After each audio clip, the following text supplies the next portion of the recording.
फैसल वाडा के जरिए से, कुछ सहाफियों के जरिए से अब यह पैगाम भी पहुंचाया जा रहा है कि आइंदा इमरान खान साहब की कोई मुलाकात नहीं करवाई जाएगी और अगली मुलाकात लगभग 15 दिनों के बाद होगी।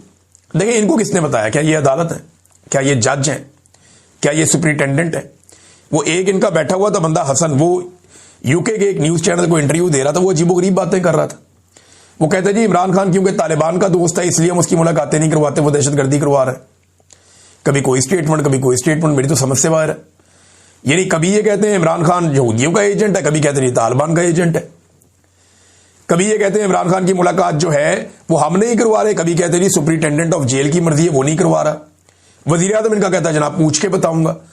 तो जब आप झूठ बोल रहे हो ना और लगातार झूठ बोल रहे हो, आपकी सारी इमारत ही झूठ पे खड़ी हुई हो, तो फिर आपके पास कोई बयानिया नहीं होता। लिहाजा उस वक्त मुंह बंद करके बैठना चाहिए। खासतौर पे ऐसे चैनल्स को इंटरव्यू नहीं देना चाहिए जो आपको बार बार ये पूछें कि जनाब आपसे सवाल कोई और कर रहे हैं, आप जवाब कोई और दे रहे हैं। वहां पे बड़ी टका के बेइज्जती की है वो खातून एंकर ने। उन्होंने कहा जी आपने इतना कुछ कह दिया लेकिन मेरे सवाल का जवाब आपने नहीं दिया कि इमरान खान साहब के जो बुनियादी हुकूक है वो क्यों मुतासिर किए जा रहे हैं और क्यों मुलाकात नहीं होने दी जा रही। 2 सर्वेज बड़े मजेदार हुए हैं पाकिस्तान में नादरी। एक साबिर शाकिर साहब ने करवाया और एक करवाया रिजवान गलज़ई साहब ने। इन 2 सर्वेज के अंदर सवालात बड़े इंपॉर्टेंट थे। साबिर शाकिर साहब ने पूछा कि फील्ड मार्शल आसिम मुनीर को आना चाहिए या नया आर्मी चीफ आना चाहिए। तो बहुत लोगों ने उस पर वोट डाले और मैं हैरान हो गया कि 90% से ज्यादा लोग ये कह रहे हैं कि नया आर्मी चीफ आना चाहिए। आसिम मुनीर साहब के साथ वो नहीं जाना चाहते। और रिजवान गलज़ई साहब ने एक सर्वे करवाया जो इससे भी ज्यादा इंटरेस्टिंग है। उन्होंने कहा जी कि इस सूरत में कि मौजूदा हुकूमत की और एस्टेब्लिशमेंट की लड़ाई हो जाए, मिलिट्री एस्टेब्लिशमेंट की, तो आप किसके साथ खड़े होंगे?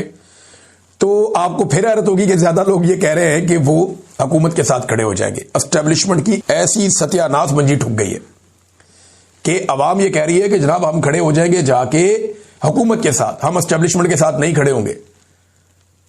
ज्यादा लोगों ने ये ओपिनियन दी है।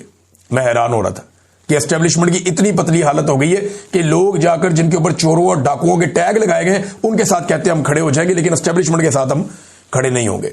तो नवाज शरीफ साहब के साथ ये एक मौका उनके पास मौजूद है। अगर वो इससे फायदा उठाना चाहे, ना उठाएंगे तो मियां साहब देखेंगे कुछ अरसे के बाद कि उनके साथ होगा क्या, क्योंकि मियां साहब को अब कभी भी कंफर्टेबल नहीं होने दिया जाएगा। जिस किस्म का काम उन्होंने दिखा दिया और अब वो बेचारे सारे यकीन दिलाते फिरते हैं कि नहीं नहीं मियां साहब का ये मतलब नहीं था, मियां साहब का वो मतलब नहीं था। ना तो रोटी को चोची हम कहते हैं, ना पाकिस्तानी अवाम कहती है। और पाकिस्तान की एस्टेब्लिशमेंट तो बहुत ही सियानी है, वो तो बिल्कुल ही रोटी को चोची नहीं कहते। फैसल वाडा ने जो धमकी लगाई थी उसका जवाब भी आ गया। जवाब जनाब उसका दिया है पाकिस्तान तहरीक इंसाफ ने। बड़ा टिका कर, नाम तो नहीं दिया लेकिन बड़े सख्त अल्फाज उन्होंने बोले। तहरीक इंसाफ ने कहा जी पाकिस्तान की अवाम ने बेनामी जायदादें सुनी हैं, बेनामी बैंक अकाउंट सुने हैं, बेनामी लेन देन भी बहुत देखे हैं, मगर मुल्क के सियासी कबाड़ खाने से पिछले कुछ बरस से एक नया तमाशा भी निकला है। एक बेनामी सेनेटर, ये वही शख्स है जो हर वक्त फटे हुए माइक की तरह मुसलसल शोर मचाता है और जिसकी पूरी सियासत सिर्फ गैर मुहज़्ज़ब ज़बान, धमकियों और बाजारी जुमलों पर खड़ी है। इस बेनामी सेनेटर ने जो रकीक, घटिया और लुच्चड़ जुबान इस्तेमाल की है वो इसके अपने ज़हनी मेयार और गैर सियासी होने का मुंह बोलता सबूत है।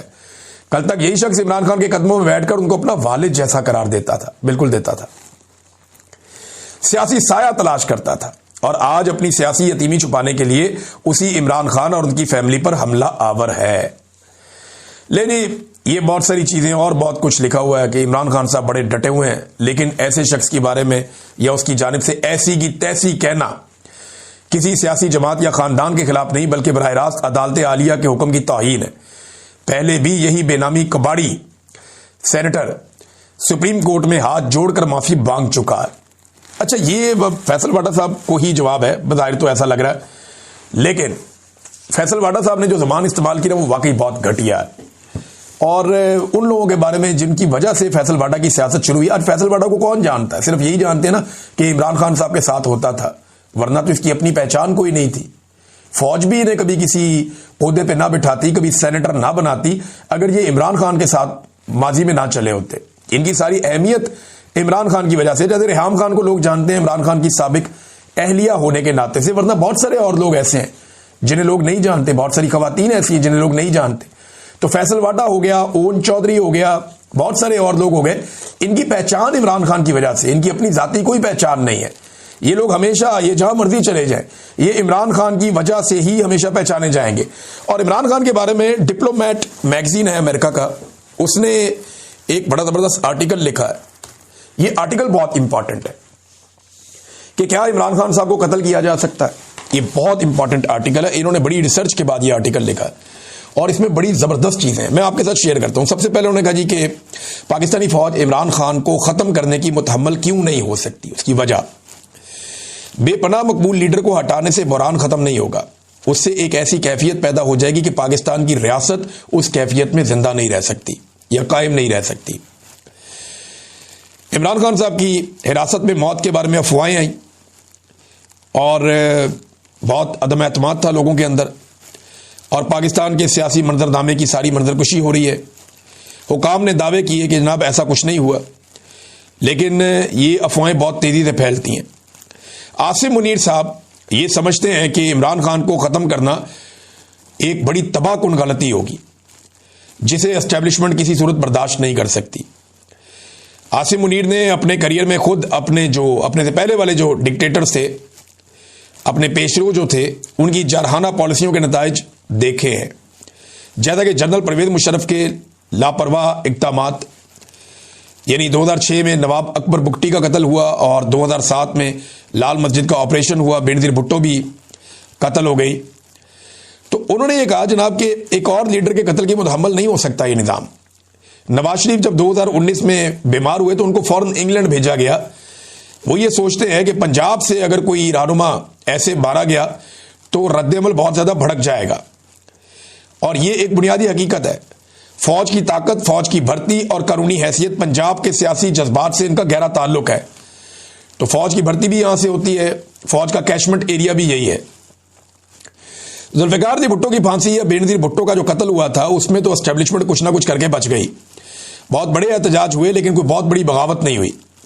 लेकिन इमरान खान एक मुख्तलिफ हकीकत है। वो नस्ली तौर पर पंजाबी नहीं, पश्तून है, लेकिन उनका ताल्लुक पंजाब से है और पूरी कौम में उनकी हमायत है, और पाकिस्तान से बाहर भी उनकी हमायत बहुत बड़े पैमाने पर फैली हुई है। जब उनकी गिरफ्तारी हुई थी 2023 में, तो उसके बाद क्या हुआ था उसके बारे में फिर सारा कुछ लिखा हुआ, किस तरीके से क्या कुछ हो गया। तो उन्होंने कहा खान को खत्म करने से सियासी बदअमनी को भड़काने का खतरा फौज नहीं ले सकती, खासतौर पर ऐसे वक्त में जब मुल्क की मईशत बहुत बुरी तरह तबाह हो रही है। खान को हटाने से पाकिस्तान की सियासत में एक बेमिसाल शहीद पैदा हो जाएगा, और ये बहुत मुख्तलिफ शहादत होगी अगर इमरान खान को कुछ किया गया तो। इमरान खान बहुत बड़े पैमाने पर नौजवानों के लीडर हैं और डिजिटल